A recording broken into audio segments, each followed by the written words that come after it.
It started with a text that froze me in place. Can we stick to the schedule? Once every 3 months is fine. I stared at my phone for what felt like an eternity. Once every 3 months. Not once did I expect that from her. My wife, the woman I thought still wanted me, still loved me. My stomach knotted, confusion swirling with a rising heat of anger and fear. Was this real? Was she serious? First, I questioned myself. Was I too needy? Too impatient? Maybe I'd failed to notice something in her, some growing distance I'd ignored. But deep down I felt a gnawing suspicion, one that whispered a truth I didn't want to hear. The weeks that followed were a minefield of small, unsettling signs. She started leaving her phone face down on the table, her screen locking automatically whenever I walked near. I noticed conversations cut off abruptly when I entered the room. Her laugh, once warm and inviting, had grown sharper, sometimes even brittle as if practiced. And every time intimacy approached, she seemed to tense, to avoid, to push me away with an almost mechanical precision. I tried to reason with myself. Maybe she was stressed. Maybe it was just a phase. I wanted to believe it. I wanted to hold on to the marriage I thought I knew. But there was a line between doubt and denial, and I was crossing it every day, silently observing, piecing together what didn't add up. Then came the comment, a single careless remark during dinner with friends. She laughed at something trivial, and one of her friends teased her, asking why she looked so excited all week. Without thinking, she replied, "I have someone special keeping me company."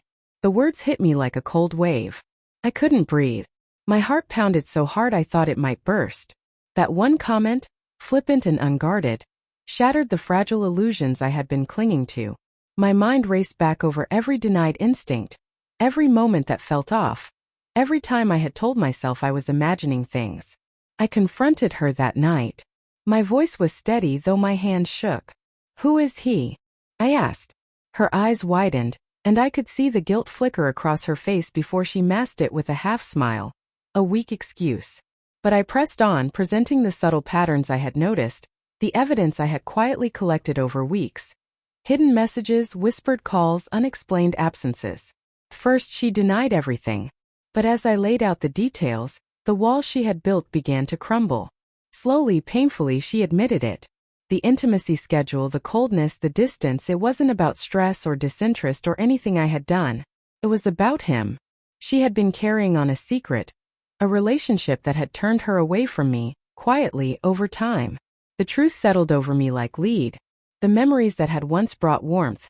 Lazy Sunday mornings, quiet nights on the couch, her gentle touch, now felt tainted, hollowed out by betrayal. My love for her hadn't disappeared, but it was no longer enough to bridge the chasm she had created. I didn't yell. I didn't cry. I simply walked through our home, touching the corners of our life together.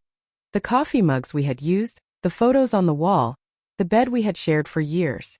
Each item was a reminder of what had been, and what I could no longer trust. In the end, I made a choice. I chose self-respect over pain, clarity over denial.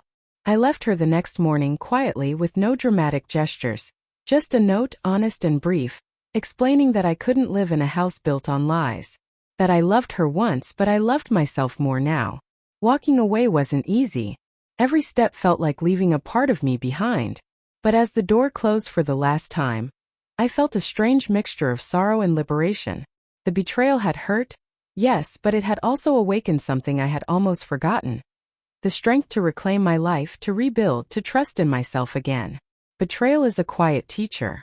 It strips away illusions, forces confrontation with reality, and demands growth.